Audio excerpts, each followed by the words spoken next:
Hey guys, what's up? My name is Eric and I'm the Techy Agent, and today we're comparing three different external heart rate sensors. We're comparing the Scosche Rhythm Plus against the Polar H10 and the Polar OH1.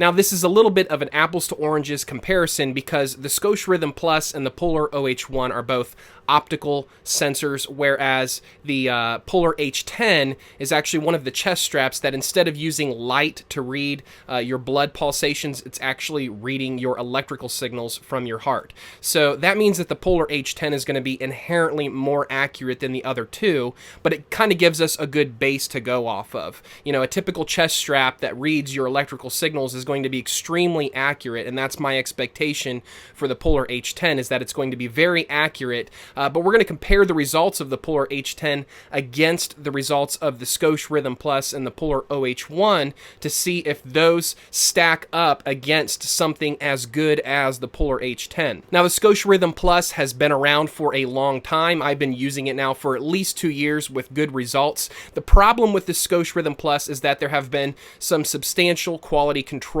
issues. It's about a 50-50 chance on whether or not you're going to get a unit that's amazingly awesome or a unit that really doesn't do well. It doesn't read your heart rate well, or maybe it's even dead on arrival. And so that's where Polar has kind of seen a gap in the market with the Polar OH1 armband, and they've come in and they've offered an external heart rate sensor that goes on the arm that is an optical heart rate sensor that competes directly with the Scosche Rhythm Plus. However, Polar is known for having a little bit better quality control. So if Polar can get the recipe right, then it's going to be something that would probably be preferential to the Scosche Rhythm Plus just because of, you know, their reliability of Polar products. So let's go ahead and dive into the review, and I'll show you the comparisons that I've experienced while taking this through a variety of different exercises, including some steady state cardio, but then also where, you know, you'll really see true results, which is weightlifting, high intensity interval training, CrossFit, boot camp style exercises.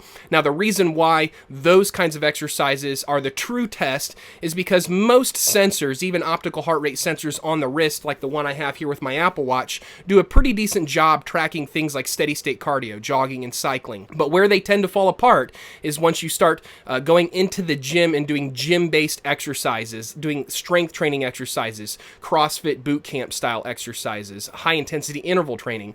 And so that's going to be the test that we really put these three through here today to find out whether or not they are accurate or whether, you know, you should pass on them and spend your money someplace else. Now, in terms of comfort, a chest strap is substantially more uncomfortable than wearing an armband. So that's definitely a factor. It's more accurate, but it's more uncomfortable. And this is ultimately one of the reasons why you may opt to go with an armband option rather than a chest strap. Even though the armband isn't as accurate, it's a lot more comfortable than wearing a chest strap. So as you can see, I paired the Scosche Rhythm Plus with my Apple Watch, and it was spitting back about 93 beats per minute before this particular lift that you're going to see here on camera, and my Polar OH1 was connected to the Digifit iCardio app, showing about the same number of beats per minute, about 93, 94 beats per minute. And then I would go ahead and do a lift, and then immediately after the lift, there would be a little bit of a latency period on both of these devices by about maybe 10 seconds or so before I would begin to notice that the heart rate information would elevate to where my heart rate actually was, and then both of them would come back with elevated heart rate data that was virtually identical. So both of them were coming in with heart rate data that was accurate as far as I could tell and nearly identical. And this was the case for basically every strength training exercise I did. The Polar OH1 and the Scosche Rhythm Plus were basically spitting back identical numbers. Now, when it came time to compare the Polar OH1 against the Polar H10 chest strap, which was paired with my Apple Watch, I definitely noticed that the Polar H10 chest strap was significantly better and faster at acquiring my heart rate. So I'll go ahead and just show you here on camera.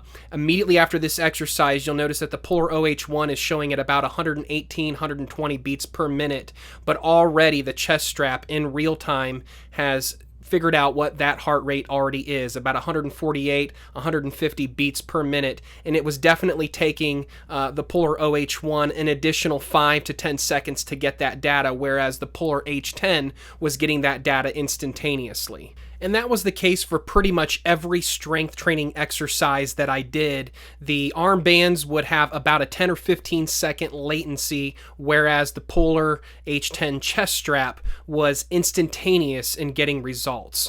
Now, that's not really a big deal for strength training exercises. A 10 or 15 second latency isn't a big deal. But where I noticed that it was a little bit more pronounced, where the Polar H10 chest strap really outperformed the armbands, was during high intensity interval training when I would spike my heart rate quickly. And this is where the Polar H10 would get instantaneous results, and you could really see those spikes in heart rate that were helpful for tracking that exercise. Now, that's not to say that the Scosche Rhythm Plus or the Polar OH1 armbands were not accurate. They were. And even when I would do high-intensity interval training and get my heart rate up, at a high level, you can see here on screen that both of them were performing well. Both of them were spitting back data and information that was consistent with each other, and I was not experiencing dropouts. But when it comes to quickly acquiring heart rate data, there's just no way to possibly beat the accuracy of a chest strap, and I was really shocked and surprised to see how good the Polar H10 really was. So those were my results using these three products. Now, if you want true reliability, I mean near perfect heart rate data, then you definitely want to go with the Polar H10.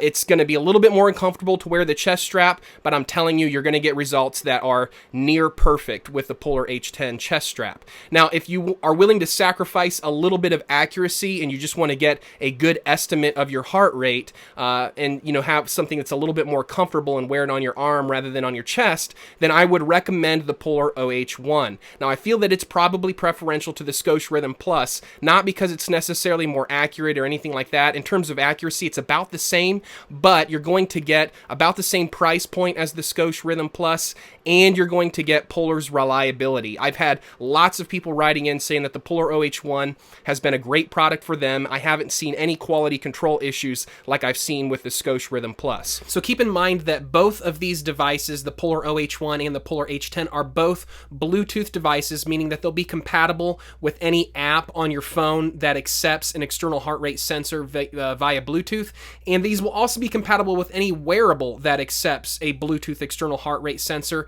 like the Apple Watch, like most of Garmin and Polar devices, and many others. So I'm going to put some purchase links in the description below, so make sure to check those links out to get the best pricing possible. Also, feel free to ask any questions in the comments section below, and I'll be sure to try to answer every comment that I get. So those are my results. Thanks for watching. My name is Eric, and I'm the Techy Agent. We'll catch you next time. If you enjoyed this content, please consider becoming a Patreon supporter. The Patreon link is in the description below. Hey guys, thanks for watching. My name is Eric, and I'm the Techy Agent. We'll catch you next time.